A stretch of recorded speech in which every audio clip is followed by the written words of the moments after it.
वट सावित्री व्रत सनातन धर्म से सुहागिन महिलाओं के लिए एक बेहद ही महत्वपूर्ण और पवित्र व्रत है। यह व्रत हर साल ज्येष्ठ मास की अमावस्या और कुछ जगह पूर्णिमा को मनाया जाता है।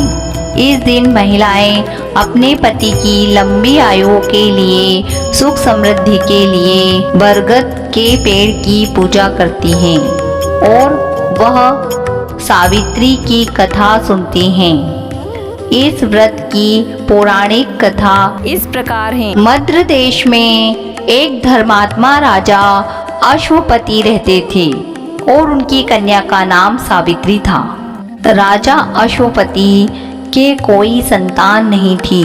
संतान प्राप्ति के लिए उन्होंने सावित्री देवी की घोर तपस्या की और तपस्या से प्रसन्न होकर सावित्री माता ने उन्हें एक तेजस्वी कन्या का वरदान दिया।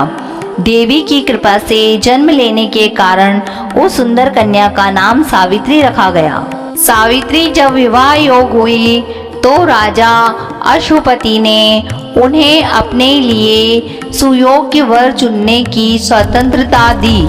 सावित्री ने तपोवन में रह रहे साल्व देश के अंधे राजा ध्युमतसेन के पुत्र सत्यवान को अपने पति के रूप में चुना। ध्युमतसेन का राजपाट छीन चुका था और वे जंगल में कुटिया बनाकर रहते थे।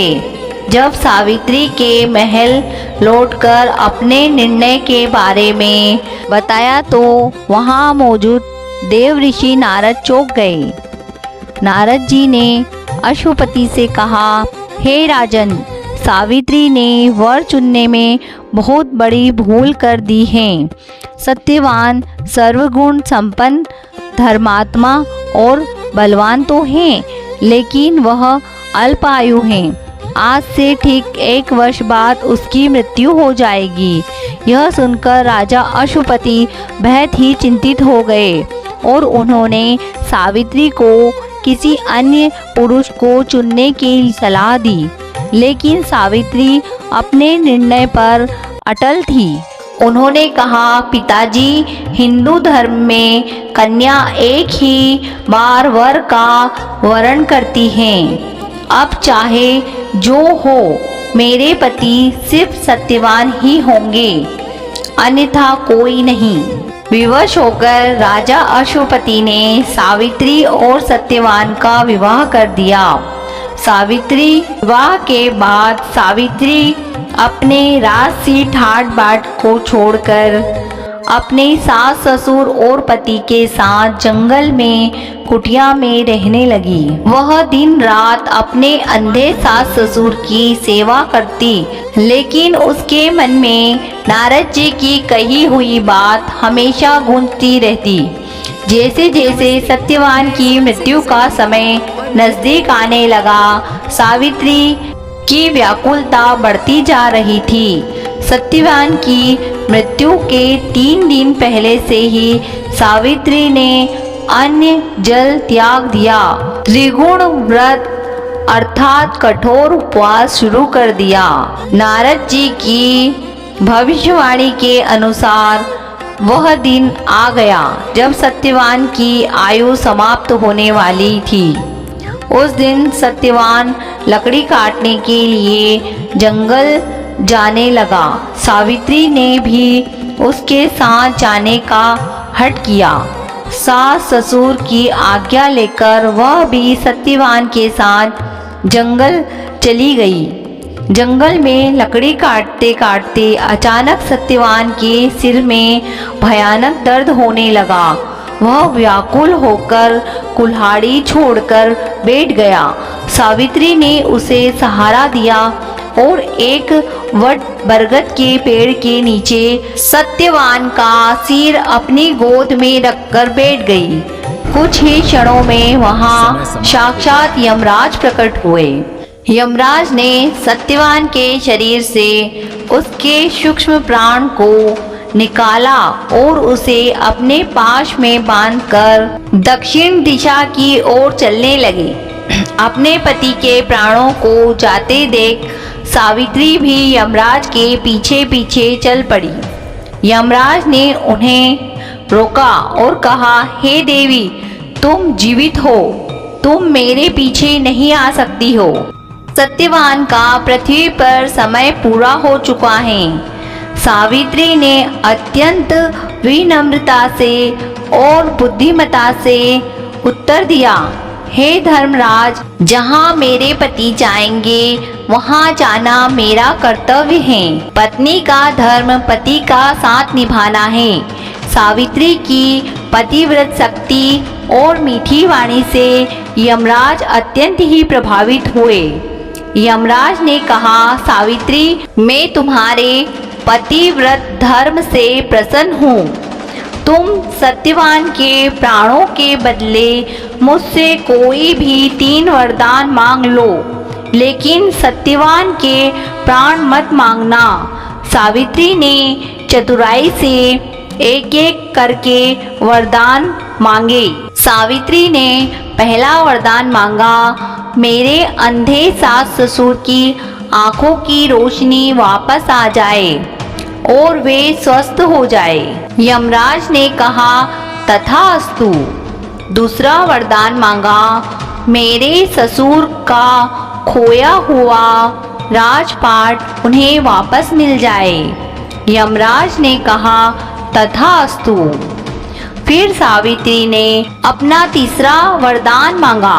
अब सावित्री ने अपनी बुद्धिमत्ता का परिचय देते हुए कहा, हे प्रभु, मुझे सत्यवान से 100 यशस्वी पुत्रों की माता बनने का गौरव प्राप्त हो।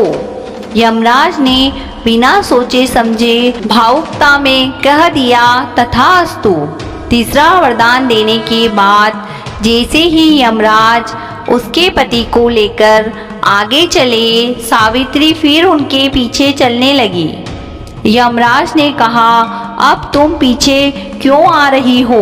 सावित्री ने मुस्कुराकर कहा, हे धर्मराज, आपने मुझे 100 पुत्र की माता बनने का वरदान तो दे दिया, लेकिन एक सनातनी पतिव्रता नारी अपने पति के बिना किसी अन्य पुरुष से संतान की कल्पना भी नहीं कर सकती।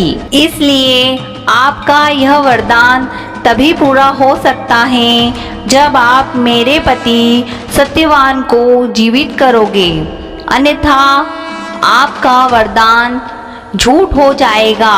यमराज सावित्री की इस बुद्धिमत्ता और तर्क को देखकर समझ गए कि वे एक महान पतिव्रता स्त्री के सामने हार चुके हैं। यमराज ने सहर्ष सत्यवान के प्राणों को पास से मुक्त कर दिया और अंतर्ध्यान हो गए। सावित्री तुरंत उसी वट वृक्ष के पास लौट गई जहां सत्यवान का शव पड़ा था। जैसे ही उन्होंने वट वृक्ष की परिक्रमा की, सत्यवान वैसे ही उठकर बैठ गया जैसे वह किसी गहरी नींद में से जागा हो। उधर सावित्री के पास सास ससुर की आंखें ठीक हो गई हैं और उनका राज्य वापस मिल गया है।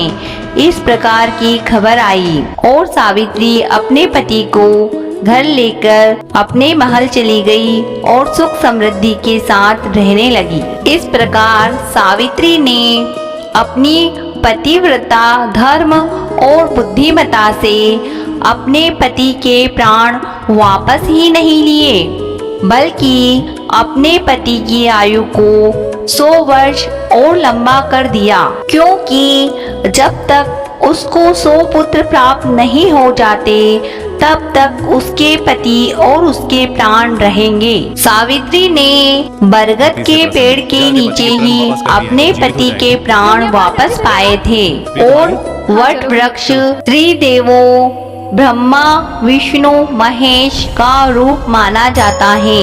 इसलिए इस दिन वट वृक्ष की पूजा की जाती है महिलाएं पेड़ पर सूत का धागा लपेटकर परिक्रमा करती हैं ताकि उनका सुहाग भी बरगद की पेड़ की तरह दीर्घायु और अमर हो जाए। जय महादेव।